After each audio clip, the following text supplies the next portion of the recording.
Hello and welcome to another episode of Bolts and Boost, everybody.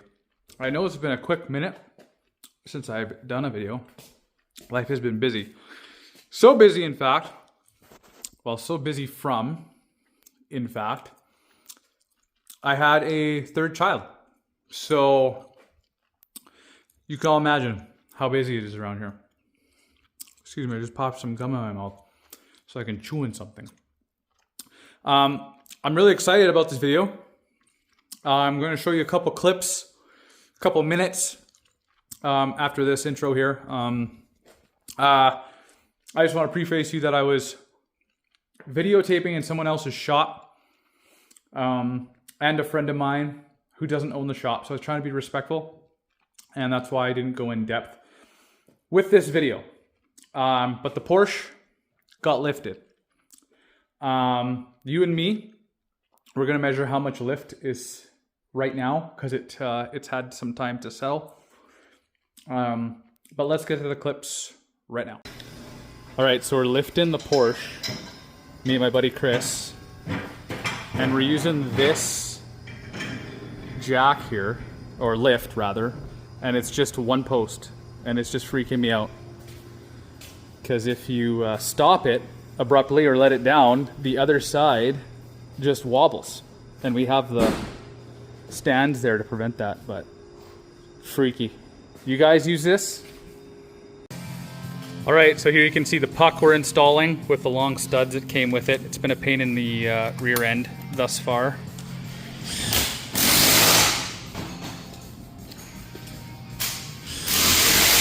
So we had to take the strut out and the, I don't know, the strut housing, if you want to call it, on both sides.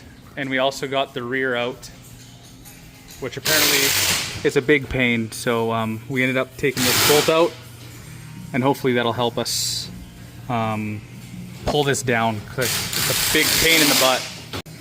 All right, so surprisingly that went in decently easy. It definitely is a fight. You got to watch all your lines too, like all this stuff, ABS and brake lines and what have you, but she's in there and the puck is in finally. So we're making some headway here. It's been a couple hours already of just screwing around, trying to figure this out. So I'm happy, I'm stoked. It's going to where we want it to go, I think. All right, like I said, nothing overly special, but I just wanted to show you guys what we went through. I had to modify those lift pucks quite a bit. It was advertised at a 2-inch lift, and it was as you saw, it was a lot of work. It really was. 3 grown men hanging on that snipe bar for the back ones. The front ones were no easy task either. With that, my buddy Chris installed the wrong studs on the front, not knowing, because it didn't come with instructions, that those were actually for the rear. So we actually had to like totally disassemble the fronts so we can get the right hardware on the rear. It was just a nightmare, but let's see what.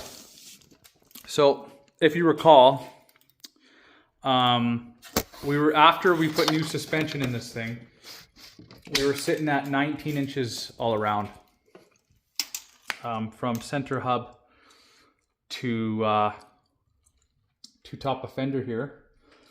Now, keep in mind too, my garage floor is uneven and it is pushing up a little bit on the rear right now, but we're sitting at, I'd say that's 20.75 in the rear. So that's 1.75 inches from where it was. It was at, it was actually just under 19. So yeah, it would be about what it was advertised at 2 inches. So there's about the same. This tire would actually be pushing up worse just because my floor goes into a cave-in almost. But we're sitting pretty much dead even at a 20 there.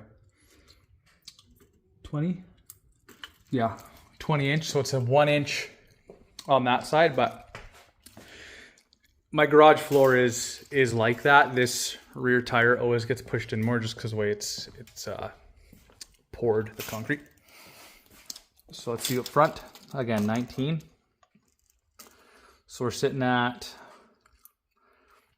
21. So it's a perfect 2-inch lift up front.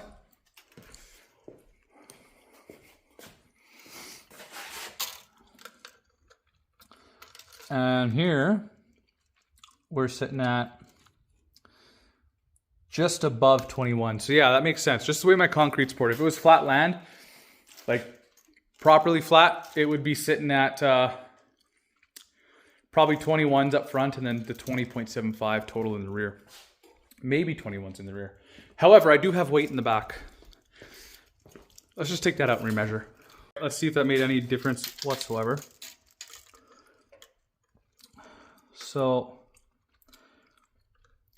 that's not right. So yeah, it did. We're sitting at 21 even now on this side. So yeah, 21, 21, 21, and then whatever this one is. I'm trying to get it bang on to the middle here. Oh, about right there. So we're sitting at like 20.25, 20.5 at best. But again, you can't see it, but it's like kind of pushing that rear tire in. So when we did it at the shop, it was all even and it was all at like 21.5. So it was like a 2.5 inch lift, but we knew it would settle. And here we are, it's settled. So I'm just gonna say it's 21 all around. I bet you if I'm on flat land, it'll be 21 all around. So it's a 2-inch lift. So I'm super stoked about that. I got lots of stuff coming on the way for this thing. I got some accessories for the roof rack that are coming. I got window guards, I call them, that attach to the roof rack. So you can put some gear here. What else do I have? Oh, I got some just like engine stuff just to make this thing again like bulletproof before we take it out on some adventures. But I'm super stoked. I was laser focused on this thing and it's going hard. It's going for an alignment tomorrow. And yeah, it's finally lifted. Got some big tires. I can go bigger, and I will eventually. We got the roof rack up on there and some accessories on the way and a wheel alignment before we hit some trails. So super stoked.